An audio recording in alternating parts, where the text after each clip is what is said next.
Shalom Bapak Ibu, selamat malam, salam sejahtera untuk kita semua.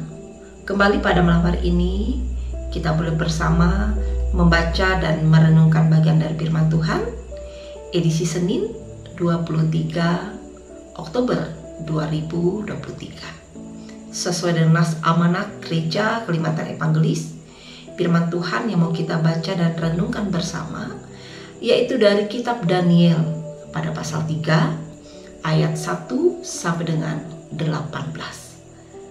Dari bagian nas ini, saya mengambil 2 ayat yang menjadi bacaan bagi kita, yaitu ayat 17 sampai dengan 18. Demikian firman Tuhan dengan perikop perapian yang menyala-nyala. Jika Allah kami yang kami puja sanggup melepaskan kami, maka Ia akan melepaskan kami dari perapian yang menyala-nyala itu, dan dari dalam tangan-Mu, ya Raja. Tetapi seandainya tidak, hendaklah Tuanku mengetahui, ya Raja, bahwa kami tidak akan memuja dewa Tuanku, dan tidak akan menyembah patung emas yang Tuanku dirikan itu. Bapak, Ibu, dan jemaat Tuhan, dari nas kita hari ini, saya mengangkat sebuah tema, yaitu tetaplah setia di dalam Tuhan. Banyak orang percaya, secara khusus orang Kristen, yang mampu mengatakan tetap setia di saat kondisi yang menyenangkan atau tanpa masalah. Tetapi bagaimana jika sedang menghadapi masalah-masalah yang sulit, bahkan mengancam nyawanya sendiri? Adakah ia tetap setia pada Tuhan Allah? Nah, cerita dari nas kita hari ini menceritakan tentang 3 orang pemuda yang memiliki iman yang kuat kepada Tuhan. Mereka ini adalah Sadrak, Mesak, dan Abednego. Mereka adalah orang Israel dari kerajaan Yehuda yang sedang bekerja di Babel, karena memang kondisi umat dalam pembuangan di Babel. Dan mereka bekerja sebagai pelayan untuk menyiapkan setiap hari santapan Raja Nebukadnezar dan air anggur yang diminumnya. Walaupun demikian, ketiga pemuda ini tetap menjaga dirinya untuk tidak menajiskan dirinya dengan santapan dan minuman raja. Jemaat Tuhan, Sadrak, Mesak, dan Abednego, tentu mereka juga mengalami tantangan iman, di mana diceritakan dalam firman Tuhan ini. Saat itu Raja Nebukadnezar membuat patung emas yang sangat besar dan memerintahkan semua bangsa yang ada di wilayah jajahannya untuk menyembah dan sujud pada patung tersebut sebagai penyembahan kepada dewa. Nah, tentu saja hal ini menjadi tantangan bagi Sadrak, Mesak, dan Abednego, karena mereka tidak mau sujud selain hanya kepada Tuhan Allah saja. Jika mereka tidak mau sujud, maka mereka akan dilemparkan ke api yang menyala-nyala. Tetapi puji Tuhan, ketiga pemuda ini tetap setia pada Allah.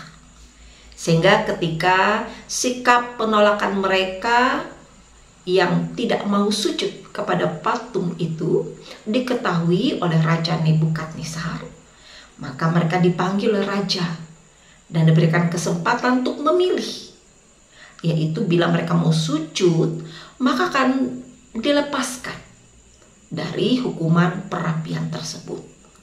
Tetapi jika mereka tetap bertahan dalam iman kepada Tuhan, maka mereka akan dihukum mati dengan dilemparkan ke dalam perapian yang menyala-nyala. Lalu apa yang terjadi, Bapak Ibu? Ternyata ketiga pemuda ini dengan tetap bersikukuh menjawab, di ayat yang ke-17 dan ke-18. Sekali lagi saya akan bacakannya.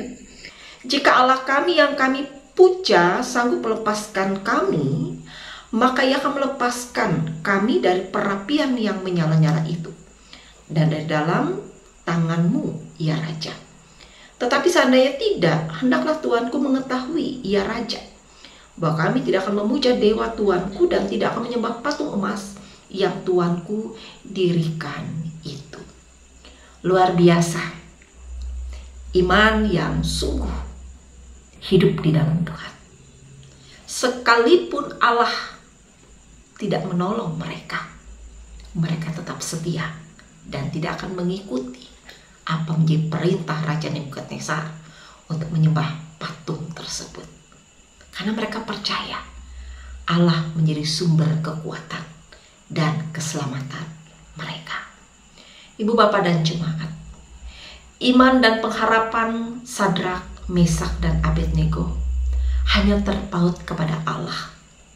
Mereka tetap menjadikan Allah sebagai perlindungan dan kekuatan yang tidak tergantikan.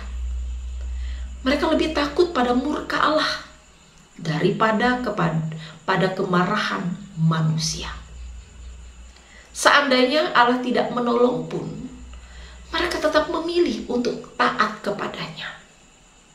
Dan puji Tuhan, terbukti Allah menolong mereka yang setia padanya, meski nyawa taruhannya.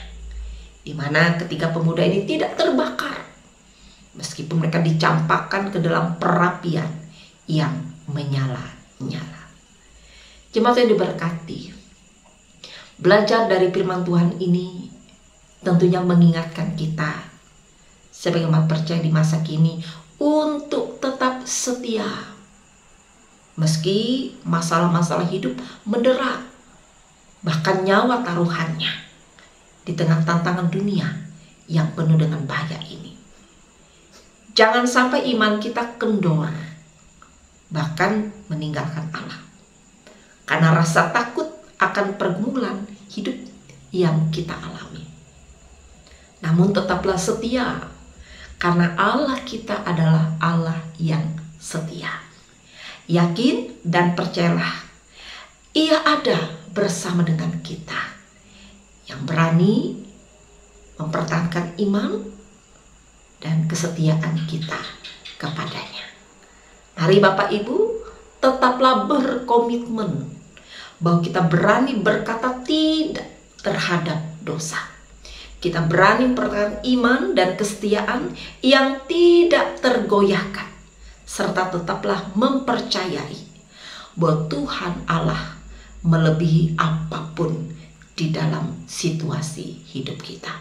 Yakinlah, pertolongan dan pemeliharaan Allah tidak akan pernah terlambat untuk menyelamatkan kita yang setia kepadanya. Tuhan Yesus memberkati kita dalam firman-Nya. Amin. Mari kita berdoa. Terima kasih Tuhan atas firman yang telah kami dengar. Sungguh Tuhan, Engkau adalah Allah yang setia, dan Kau menghendaki kami setia meski nyawa taruhannya. Karena itu Bapa, biarlah kami anak-anak-Mu yang telah Engkau selamatkan melalui pengorbanan Yesus Kristus, kami tetap taat setia di dalam Tuhan.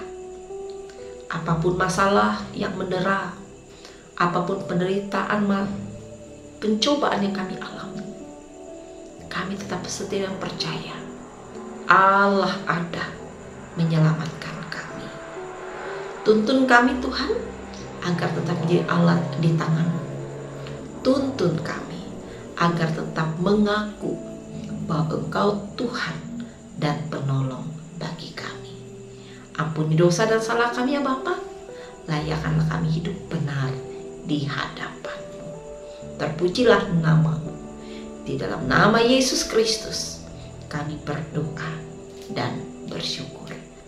Amin.